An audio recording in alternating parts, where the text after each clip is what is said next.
A paz do Senhor. Vamos dar início ao nosso estudo bíblico do dia de hoje. Hoje é dia 17 de janeiro. Vamos ler Gênesis 35.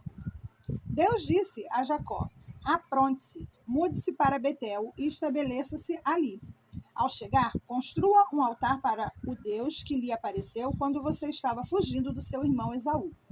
Jacó disse à sua família e a todos que estavam com ele: jogue fora todos os seus ídolos pagãos. Purifique-se e vistam roupas limpas. Vamos a Betel, onde construirei um altar para o Deus que respondeu às minhas orações quando eu estava angustiado. Ele tem estado comigo por onde eu ando.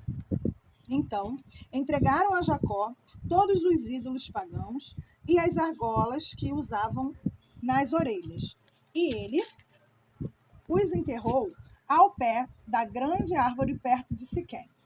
Quando partiram, o terror de Deus se espalhou de tal forma entre os moradores das cidades próximas que ninguém atacou a família de Jacó. Por fim, Jacó e todos que estavam com ele chegaram à Luz, também chamada Betel, em Canaã. Jacó construiu um altar ali e chamou o lugar de El-Betel, pois Deus lhe havia aparecido em Betel quando ele estava fugindo do seu irmão. Pouco tempo depois, Débora, a serva que havia amamentado Rebeca, morreu e foi sepultada ao pé do carvalho, no vale perto de Betel. Desde então, a árvore é chamada de Alon-Bacute. Agora que Jacó havia regressado de Padã-Arã, Deus lhe apareceu outra vez em Betel e o abençoou. Seu nome é Jacó, mas você não se chamará mais Jacó. De agora em diante, seu nome será Israel. Assim Deus deu a ele o nome de Israel. Deus também lhe disse: eu sou o Deus Todo-Poderoso. Seja fértil e multiplique-se. Você se tornará uma grande nação. Até mesmo muitas nações haverá reis entre seus descendentes. Em seguida, Deus se elevou do lugar onde havia falado a Jacó. Jacó levantou uma coluna de pedra para marcar o lugar onde Deus lhe havia falado. Depois, derramou vinho sobre a coluna, como oferta a Deus, e a ungiu com azeite de oliva. Chamou o lugar de Betel, pois ali Deus lhe havia falado. Depois que partiram de Betel, rumaram para Efrata. Raquel, porém, sentiu fortes dores e entrou em trabalho de parto, quando ainda estava a certa distância da cidade. As dores de parto aumentaram, e a parteira lhe disse: não tenha medo, você terá outro menino. Raquel estava quase morrendo, mas, com o seu último suspiro, chamou o menino de Benoni. O pai do bebê, no entanto, o chamou de Benjamim. Assim, Raquel morreu e foi sepultada junto ao caminho para Efrata, ou seja, Belém. Sobre o túmulo de Raquel, Jacó levantou um monumento de pedra, que está lá até hoje. Então, Jacó seguiu viagem e acampou além de Migdal-Éder. Enquanto moravam ali, Rúben teve relação com Bila, concubina de seu pai, e Jacó ficou sabendo disso. Estes são os nomes dos 12 filhos de Jacó. Os filhos de Lia foram Rúben, o filho mais velho de Jacó, Simeão, Levi, Judá, Isacar e Zebulon. Os filhos de Raquel foram José e Benjamim. Os filhos de Bila, serva de Raquel, foram Dan e Naphtali. Os filhos de Zilpa, serva de Lia, foram Gade e Azer. Esses são os filhos que nasceram a Jacó a Padã-Arã. Então, Jacó voltou à casa de seu pai, Isaque, em Manré, perto de Quiriate Arba, hoje chamada Hebrom, onde Abraão e Isaque viveram como estrangeiro. Isaque viveu 180 anos, deu o último suspiro e, ao morrer em boa velhice, reuniu-se a seus antepassados. Seus filhos, Esaú e Jacó, o sepultaram. Este é o relato dos descendentes de Esaú, também chamado de Edom. Esaú se casou com 2 moças de Canaã, Ada, filha de Elon, o Itita, e Oolibama, filha de Aná e neta de Zibeão, Eveu. Também se casou com sua prima Basemate, que era filha de Ismael e irmã de Nebaiote. Ada deu à luz um filho chamado Elifaz. Basemate deu à luz um filho chamado Revel. Oolibama deu à luz filhos chamados Jeus, Jalão e Corá. Todos esses filhos nasceram a Esaú na terra de Canaã. Esaú tomou suas mulheres, seus filhos, filhas e todos os que de sua casa, além de seus rebanhos e gado, toda a riqueza que havia adquirido na terra de Canaã, e se mudou para longe de seu irmão Jacó. Seus rebanhos e bens eram tantos que a terra onde moravam não era suficiente para sustentá-los. Portanto, Esaú, também chamado de Edom, se estabeleceu na região montanhosa de Seir. Este é o relato dos descendentes de Esaú, os edomitas, que viviam na região montanhosa de Seir. Estes são os nomes dos filhos de Esaú: Elifaz, filho de Ada, mulher de Esaú, e Revel, filho de Basemate, mulher de Esaú. Os descendentes de Elifaz foram Temã, Omar, Zefô, Jeatã e Kenaz. Tina, concubina de Elifaz, filho de Esaú, deu à luz a um filho chamado Amaleque. Esses são os descendentes de Ada, mulher de Esaú. Os descendentes de Revel foram Naate, Zerá, Samá e Mizá. Esses são os descendentes de Basemate, mulher de Esaú. Esaú também teve filhos com Olibama, filha de Aná, neta de Zibeão. Seus nomes eram Jeus, Jalão e Corá. Estes são os descendentes de Esaú, que se tornaram chefes de vários clãs. Os descendentes de Elifaz, filho mais velho de Esaú, se tornaram chefes dos clãs de Temá, Omar, Zefô, Kenaz, Corá, Jeatã e Amaleque. Esses são os chefes de clãs descendentes de Elifaz na terra de Edom. Todos eles foram descendentes de Ana, mulher de Esaú.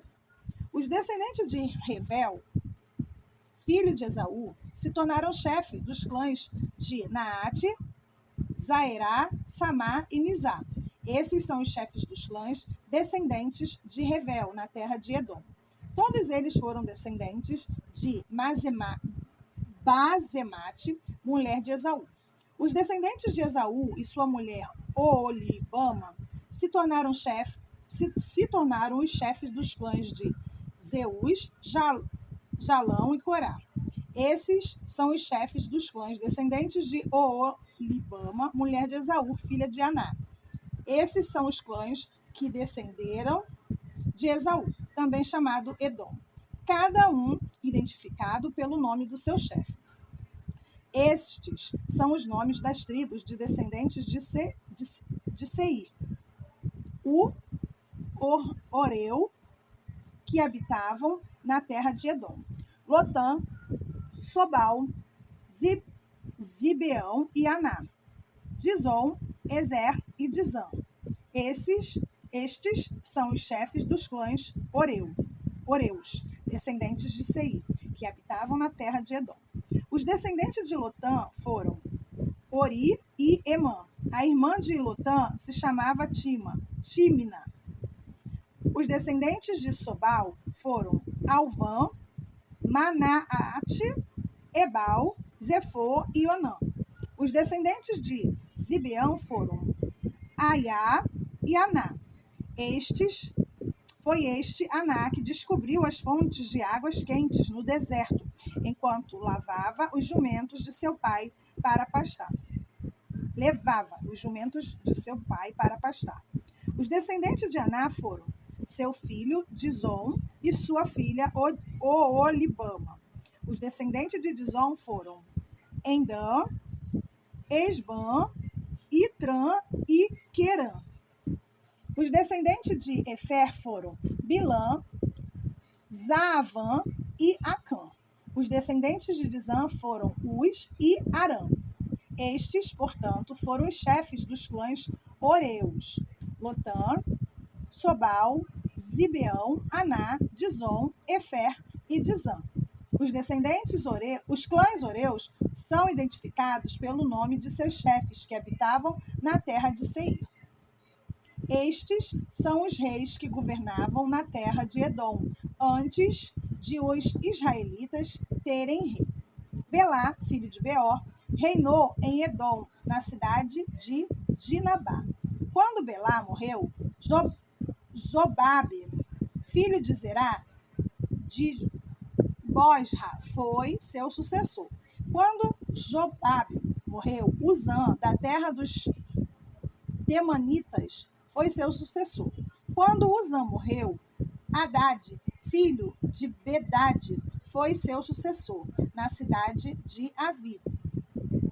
Foi Hadad quem derrotou os midianitas na terra de Moabe. Quando Hadad morreu, Sanlá, da cidade de Masreca, foi seu sucessor. Quando Sanlá morreu, Saul, da cidade de Reobote, próxima aos Efrates, foi seu sucessor. Quando Sul morreu, Baal-Anã, filho de Aquibor, foi seu sucessor. Quando Baal-Anã, filho de Aquibor, morreu, Hadad foi seu sucessor na cidade de Paú. Sua mulher era Meetabel, filha de Matred e neta de Mesaabe. Estes são os nomes dos chefes dos clãs descendentes de Esaú, que habitavam nos lugares que têm seus nomes: Timná, Alvá, Getete, Oolibama, Elá, Pinom, Kenaz, Temã, Mibizar, Magdiel e Irã. Estes são os chefes dos clãs de Edom, relacionados de acordo com seus assentamentos na terra que ocupavam.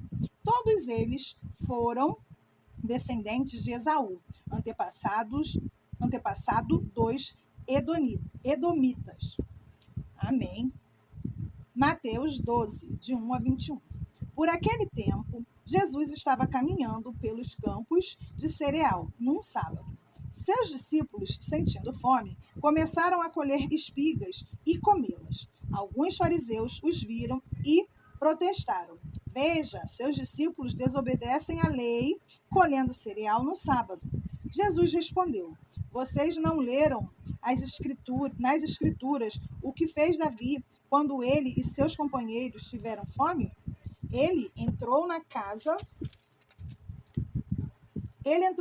de Deus e, com seus companheiros, comeram os pães sagrados que só os sacerdotes tinham permissão de comer. E vocês não leram na lei de Moisés que os sacerdotes de serviço no templo podem trabalhar no sábado? Eu lhes digo, há alguém aqui maior que o templo?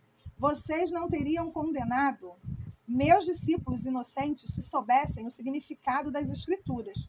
Quero que demonstrem misericórdia e não que ofereçam sacrifícios, pois o Filho do Homem é Senhor até mesmo do sábado. Então, Jesus foi à sinagoga local, onde viu um homem que tinha uma das mãos deformada. Os fariseus perguntaram a Jesus: A lei permite curar no sábado? Esperavam que ele dissesse sim, mas que pudessem acusá-lo. Jesus respondeu: Se um de vocês tivesse uma ovelha e ela caísse num poço no sábado, não trabalharia para tirá-la de lá? Quanto mais vale uma pessoa que uma ovelha? Sim, a lei permite que se faça o bem no sábado. Em seguida, disse ao homem: Estenda a mão. Ele a estendeu, e ela foi restaurada e ficou igual a outra. Então, os fariseus convocaram uma reunião para tramar um modo de matá-lo. Jesus, sabendo o que planejavam, retirou-se daquela região. Muitos o seguiram e ele curou todos os enfermos que haviam entre eles. Contudo, advertiu-lhes que não revelassem quem ele era. Cumpriu-se assim a profecia de Isaías a seu respeito. Vejam meu servo, aquele que escolhi. Ele é meu amado. Nele tenho grande alegria. Porém sobre ele meu espírito, e ele proclamará justiça às nações. Não lutará, nem gritará, nem levantará a voz em público. Não esmagará a cana quebrada, nem apagará a chama que já está fraca.